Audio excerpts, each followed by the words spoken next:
No sentido literário, as corporações são um grupo de pessoas trabalhando em conjunto com alguns objetivos, e embasados no sistema capitalista, o principal deles é a obtenção de lucros crescentes e legais para os donos do negócio. Porém, esse conceito tem mudado drasticamente nos últimos anos, de modo que passaram a criar sua própria ética. Há 150 anos, as grandes corporações tinham sua atuação controlada pelo governo dos países de onde se originavam. No início, as corporações dos Estados Unidos eram criadas temporariamente com um objetivo particular. Direitos, lucros e despesas eram limitados e elas não tinham permissão para comprar outra corporação. Porém, no final da Guerra Civil Americana, definiu-se que, assim como qualquer pessoa, as empresas teriam direito à propriedade, vida ou liberdade. Com o fim de algumas restrições antes impostas a elas, as corporações começaram a ignorar o bem público, não se importando com os trabalhadores, com o meio ambiente ou com os próprios consumidores, além de serem capazes de controlar governos e poderes legislativos e judiciários dos principais países do mundo e tornarem o lucro seu principal objetivo. The traders who are involved in the market are not guys whose moral fiber when it comes to environmental conditions are going to be rattled at all. They're seeing dollars and they're making money. Junto com o poder das grandes corporações, cresceu também o poder de uma das tecnologias que mais influenciam o comportamento nos dias de hoje, a mídia. A mídia, em caráter rudimentar, se inicia na Idade da Pedra com o propósito de passar informações para outras pessoas. Com o passar do tempo, foi evoluindo e hoje está presente no cotidiano das pessoas, em todos os lugares, seja na televisão, no jornal, impresso ou na internet. As grandes corporações fazem uso desse meio para expandirem ainda mais o seu poder, controlando a mente e a consciência do cidadão por meio de informações incompletas, ocultas ou até modificadas, que são passadas para a população com a finalidade de influenciá-la e aliená-la, para que se quase torne uma máquina de consumo, gerando assim lucro para a empresa. Para mostrar como as grandes corporações afetam a nossa vida cotidiana, usaremos o exemplo de duas grandes empresas, a Globo e a Disney. Fundada em 1965 pelo jornalista Roberto Marinho, a Rede Globo assumiu um grande poder sobre a população, principalmente por ter sido a principal fonte de informação que a televisão propunha. Criada na época da ditadura militar brasileira, a sua influência sobre o conhecimento da população era altamente significativa. Muito censurada, como todos os outros meios de comunicação do país. O que a Globo fez de diferente dos outros meios de comunicação é que a Globo encampou, ela defendeu o regime. Ela exaltou o regime em vários momentos. Quer dizer, então essa tese de que ela simplesmente não falou, não contou a realidade porque foi censurada, é uma forma de defesa que a Globo descobriu para se explicar perante a sociedade brasileira, agora no período da democracia. De 1964 a 1985, vigorou no Brasil a ditadura militar. A Globo, como uma das maiores fontes de informações que a população brasileira tinha, foi cooptada e fechou um acordo com o governo. Ela omitia informações prejudiciais a ele e exaltava o lado positivo do regime que estava sendo imposto, levando as pessoas a terem uma visão de país completamente diferente do que de fato era. E, em troca, o Estado ajudou a Globo a crescer mais e mais. Depois que a ditadura acabou em 1974, essa troca de favores foi descoberta e a corporação afirma que omitia tais informações porque eram censuradas pelo governo.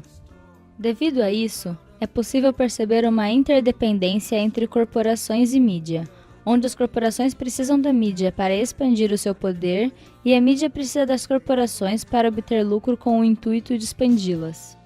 A Disney, maior corporação mundial de mídia e entretenimento fundada em 1923, é uma empresa que influencia não só a vida das crianças e adolescentes, como também a vida dos adultos.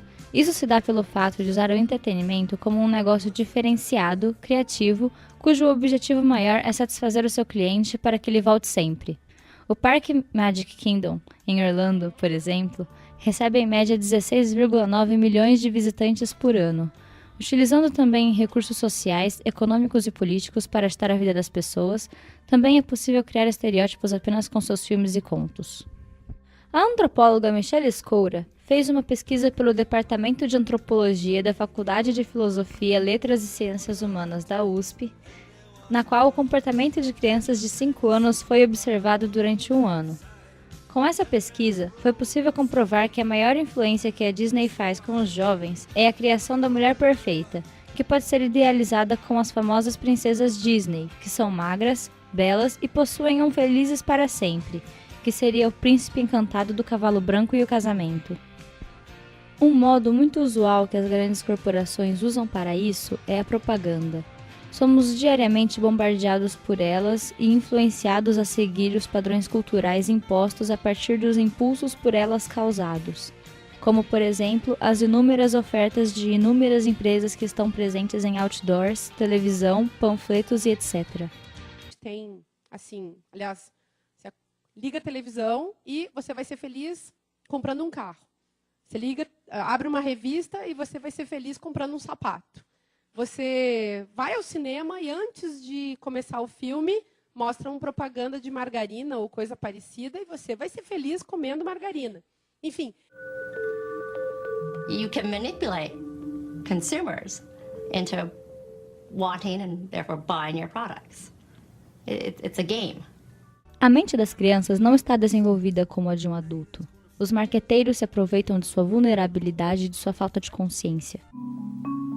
The advertising that children are exposed to today is honed by psychologists. It's enhanced by media technology that nobody ever thought was possible. A influência da Globo é forte na área cultural brasileira. É assistida por mais de 150 milhões de pessoas diariamente. Suas novelas fazem com que as pessoas incorporem o comportamento das personagens em sua própria vida, absorvendo valores e mudando atitudes, sobretudo com relação ao casamento e à família, além de promoverem produtos, dentre eles cremes e roupas. Os merchandisings nas novelas estão ficando cada vez mais frequentes. As empresas pagam cerca de R$1.500.000 para ter suas propagandas presentes nas novelas. Não, o Rony vai dar a volta por cima. Vamos falar de coisa boa. Olha só o que chegou, hein? Tcharam! O avental do curso que eu vou fazer de reciclagem lá no Instituto. A indústria cultural, o vasto conjunto dos meios de produção e a divulgação da arte no capitalismo moderno levam à padronização dos próprios consumidores. Os pequenos detalhes que diferem em cada produto fazem com que os consumidores se sintam únicos. Porém, em verdade, todos os produtos possuem a mesma essência e produzem o mesmo efeito, pseudo-individualização.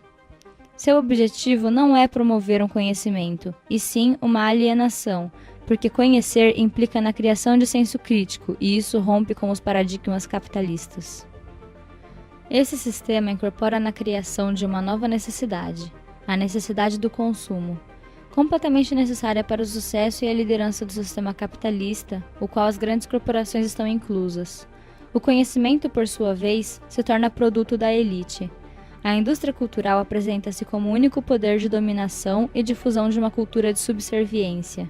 A pseudo-felicidade ou satisfação promovida pela indústria cultural acaba por transformar os indivíduos em seu objeto e não permite a formação de uma autonomia consciente.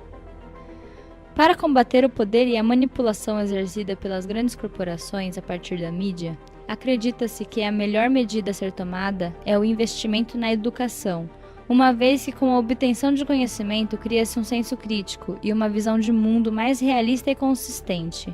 Consequentemente, a diminuição do consumo, o respeito e a valorização do meio ambiente. Assim, com esse sistema em funcionamento, a posse de um mundo sustentável e uma população consciente seria mais viável.